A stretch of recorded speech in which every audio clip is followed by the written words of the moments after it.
Thank you. Let's see if this works. Okay. So, for whom here is it the first Meridian? Raise your hand. Okay, great. And who here has been to one more Meridian? Okay. And who's been to 2, 3? Okay.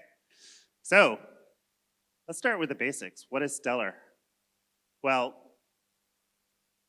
Stellar is obviously a decentralized, fast scalable layer 1 blockchain. SDF supports it. It's a not-for-profit, non-stock corporation that supports it, and you'll see a lot of people here from SDF.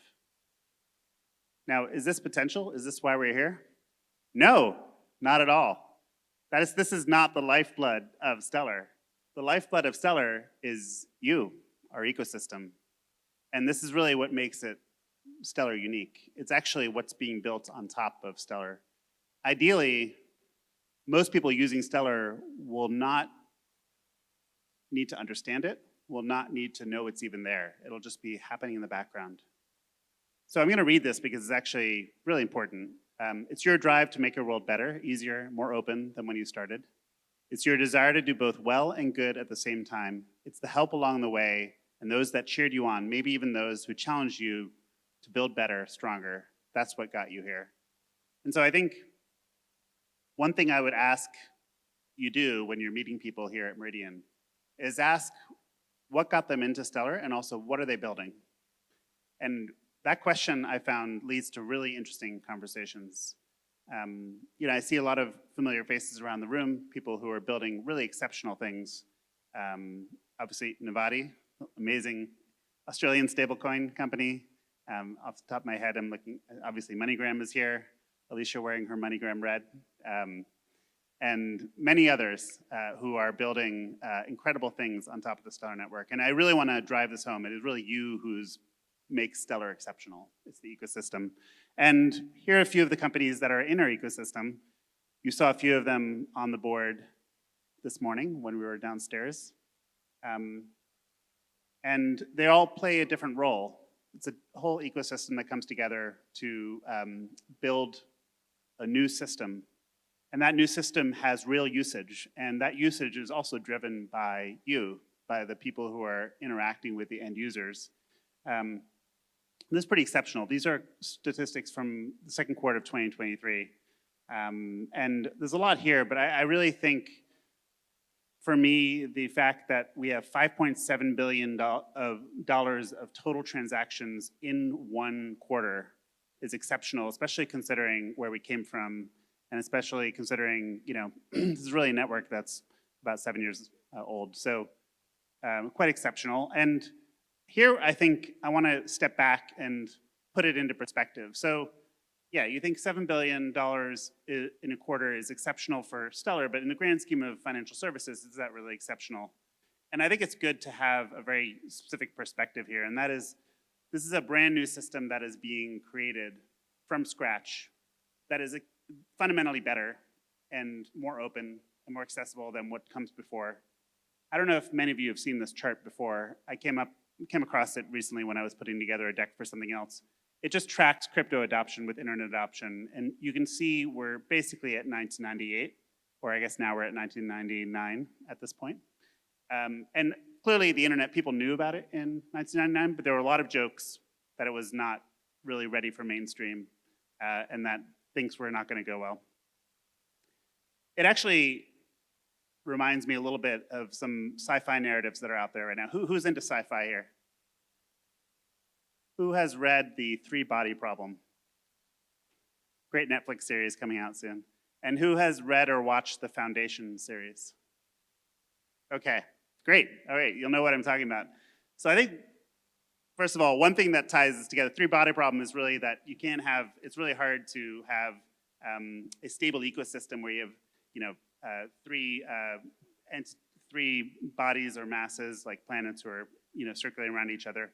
Very similar to in the crypto ecosystem, you have technology, you have adoption, you have regulation. Those three have to be in sync, never in sync, constant periods of flux, of renewal, extinction. Sounds familiar? Now the other thing that's interesting, that I think is an interesting parallel, is that both those narratives are about a new alien civilization being off somewhere else, and you're building from scratch. In the case of the three-body problem, they know that there's an alien civilization coming, and they know it's more advanced, but they know it's coming over time, and they don't know what to do about it, right? I think this is very similar here because we know crypto's coming. We know over time this chart will be going up. We know it'll hit the mainstream, but people are worried. It's different. It is technologically more advanced. How does it intersect with the existing system? Should it be intersecting with the existing system? Should it replace the existing system? How should that work? People have strong views about that. And I think that's really where there's a parallel. And I think that tension in itself is something the ecosystem will be solving. The other thing that's happening on a macro level is the middle class is growing. It's bigger now than it's ever been before. And it's bigger now in emerging markets than it's ever been before. So Idris was talking about, we go by Idris now, me and him, we know each other that well. He was talking about the fact that there is this potential in Sierra Leone, and that's reflected elsewhere in emerging markets too. There's this middle class that's enormous, it's growing fast, they have access to smartphones, they are eager to grow. In Africa in particular, they're very young, and they need tools. And in 2030, you'll see the middle class actually dominates all other sectors in terms of pure number of people. And those are the people that are going to need financial tools. They're going to be those YouTube creators he was talking about. And so I think this is where we're planning for a future that's 10 years from now. We're now building for something that is a demographic wave that's going to really revolutionize a lot of things economically. And also, frankly, the world's just going to look different, right? Some projections are that in 2050, India will be the largest economy, and we will probably see a lot of new companies and unicorns growing in other places outside of the US. So the world will look very different 20 years from now than where we are now. So our job now is to prepare for that and to actually build tools that will catch this emerging middle class. And Stellar is very well positioned for that because we've actually built the on and off ramps for the cash economy. A lot of this middle class now lives in the cash economy. And as Idris was saying, the YouTube creators can't get paid because they live in the cash economy. They're unbanked, underbanked. And so there's a critical piece of infrastructure that we've been working on within the Stellar Development Foundation, which is to build very widespread cash on and off ramps where people in the cash economy can actually use a digital wallet, which is the starting point for them to be in the financial ecosystem.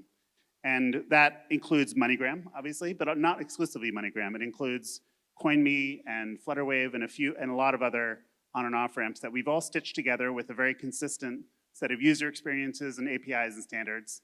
And that makes building a wallet on Stellar now easier than ever.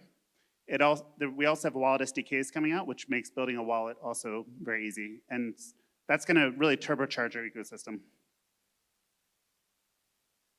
So here, you're gonna see the Stellar ecosystem in real life. You're gonna hear from a lot of different companies, and here's an overview of the companies they're gonna be presenting on this stage. They're gonna be talking about their challenges, their hopes, and also how they're going to be bringing new tools into the world. And I would encourage everyone to stay engaged. And the first one of those will be Allbridge, right there on the top left.